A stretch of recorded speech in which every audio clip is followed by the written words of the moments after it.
All right, let's recap lesson 114. We did 3 different experiments. I did the first one as a demonstration. I had 3 cups and I put 40 grams of water in all of them. In the first 2 cups, I put 1 piece of hot metal, and in the third cup, we put 2 pieces of hot metal. And we left it in the water for 1 minute and took the temperature at the end. So as you can see here, in container A, the temperature went up about 4.5 degrees Celsius. And in container B, it was very similar. It went up about 4.6 degrees Celsius. But in container C, with 2 pieces of metal, it went up about 9 degrees Celsius. So then we answered some questions. Container A versus container B, is the amount of thermal energy in 1 piece of metal the same, greater than, or equal than? And the answer to that first one was it was the same, because it was 1 metal. They were both coming out of the same hot water pan. So in theory, they should have the same amount of thermal energy that they can transfer to that water. So we saw the same temperature change. But when 2 pieces of metal were placed in container C, those 2 pieces together had a greater amount of thermal energy, and we saw evidence for that because we saw the higher temperature change. And similar question asked in a slightly different way, the temperature change in container C was greater than the temperature change in the other containers because it had twice the thermal energy being transferred. And it makes sense when you compare what was going on in containers A and B to what was going on in container C with the 2 pieces of metal, twice the amount of thermal energy. You did part 2 of the experiment. In container D, you had 80 grams of water, and in container E, you only put 40 grams of water, and you transferred 1 block of metal to each. And what we saw happen was the temperature didn't go up as much when there were 80 grams of water as when there were only 40 grams of water. So it makes sense that the temperature change in E was greater because there was less water where the thermal energy was being transferred to it, so it would result in a greater change. It's easier to heat up a little bit of water than it is to heat up a lot of water. And in the last experiment, we compared 40 grams of water to 40 grams of oil. What would happen if you put a piece of metal, the same size, same type of metal, in each of those liquids? And what most people saw in their results was that the temperature of the oil actually went up more than the temperature of the water. So let's make sense of this. What were some of the variables that were having an impact on how much the temperature changed? Well, in the very first experiment that we did, we changed how much water, or how much thermal energy, was being transferred. So in that first experiment where I did container A and container B each had 1 piece of metal, container C had 2 pieces of metal. So in the first experiment, we changed the amount of thermal energy transferred. And I'll put a little piece of note, 2 metals versus just adding 1 piece of metal. In the second experiment, you guys experimented with how the mass of the water affects the temperature change. We did 80 grams of water versus 40 grams of water. And in the third one, we were looking at the actual substance itself. So we were studying a substance's ability to change temperature.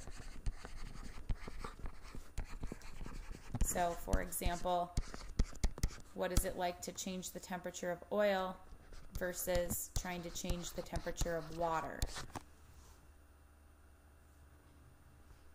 And you might have heard the terms direct and inverse before. To keep it simple, a direct relationship is when one variable goes up, so does the other one. Or when one goes down, so does the other one. But an inverse relationship is when one variable goes up, the other one goes down, or when one variable goes down, the other one goes up.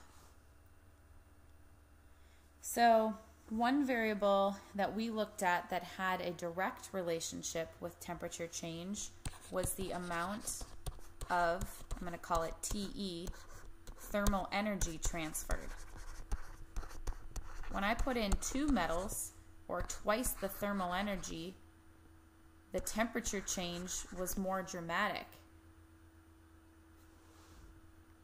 A variable that had an inverse relationship would be the mass of the water. When we had a bigger mass, for example 80 grams, the temperature change was not as high.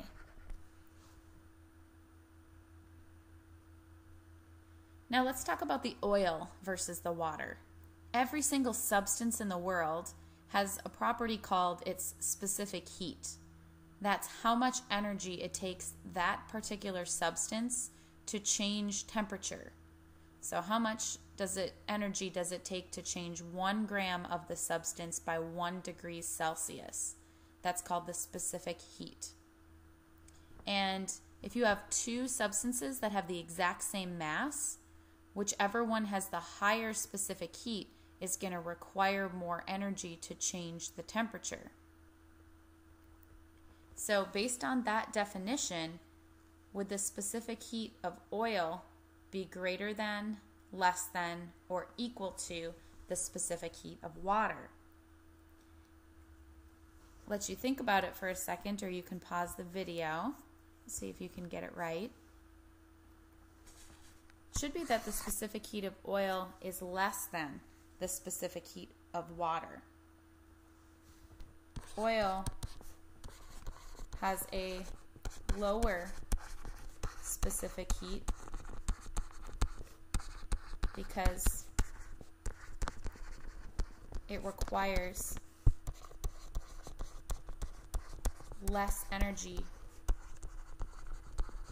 to change its temperature. That's why the temperature went up more dramatically. So let's see if you get this. What if you're putting a metal chair and a plastic chair outside in the sun on a really hot day for an hour? The metal chair, of course, gets much, much hotter. So then which one of these items has a higher specific heat? Metal or plastic? And you should say plastic. It takes more energy to change the temperature of plastic. And I always remember that water is a substance that has an extremely high specific heat. It takes a lot of energy to change the temperature of water. So then that kind of helps me compare when I'm thinking about if something has a high or low specific heat. And then do these on your own first before you check your answers, just to make sure you're really getting this and thinking through. This is kind of just repetitive a little bit here. It says you've got 2 beakers. One has twice as much water. So if you give them both the same amount of thermal energy, is the temperature of beaker B going to be greater than, less than, or equal to the temperature in beaker A? Since beaker B has twice as much water, the temperature is going to be less than the temperature in beaker A. And we can say it takes twice, 2 times the energy for beaker B, since it has 2 times the amount of water.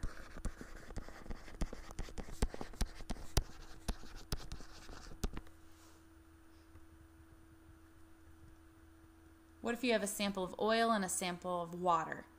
Both have the exact same mass. They're both at 20 degrees.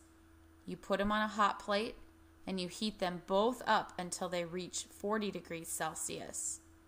Did it take more, less, or the same amount of energy to heat the water? Well, I was just saying water has a really high specific heat. It's actually easier to heat up the oil. So for the water to get to 40 degrees, it would have to gain more thermal energy than the oil sample, because water has a higher specific heat. Specific heat, which means it requires more energy to change its temperature.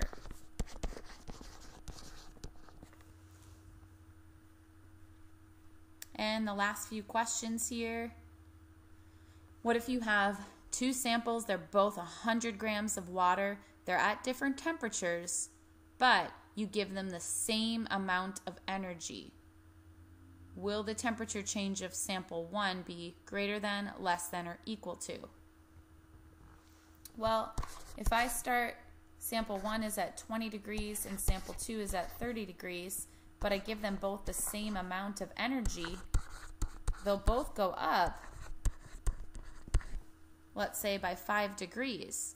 So the temperature changes would be equal.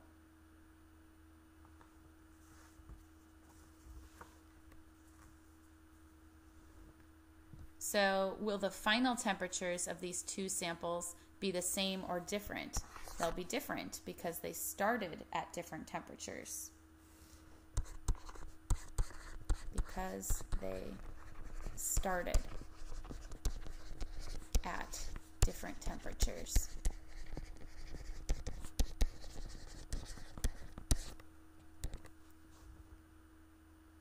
The specific heat of aluminum is double the specific heat of copper.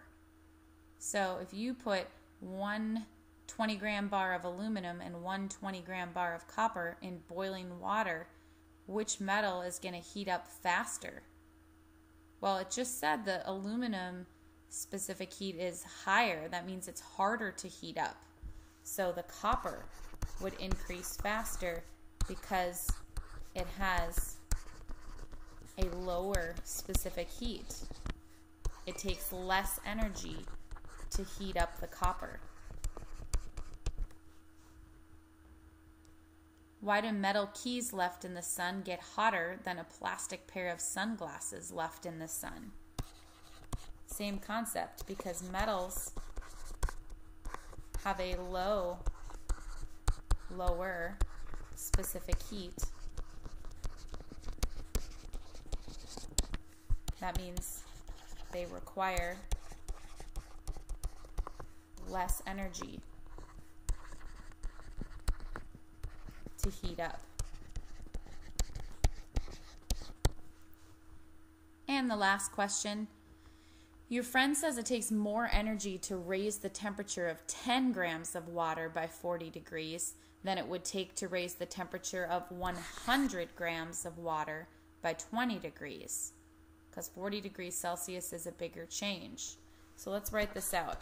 Is it going to be harder to change 10 grams of water by 40 degrees? Or is it going to be harder to change 100 grams of water by 20 degrees? Well, this is 10 times the amount. So I think the friend is wrong here. It's going to actually take more energy to change the temperature of 100 grams of water by 20 degrees Celsius because it's 10 times more water. And again, that one is just making a guess and justifying your answer. we'll actually learn how you can do a calculation and figure that exact answer out.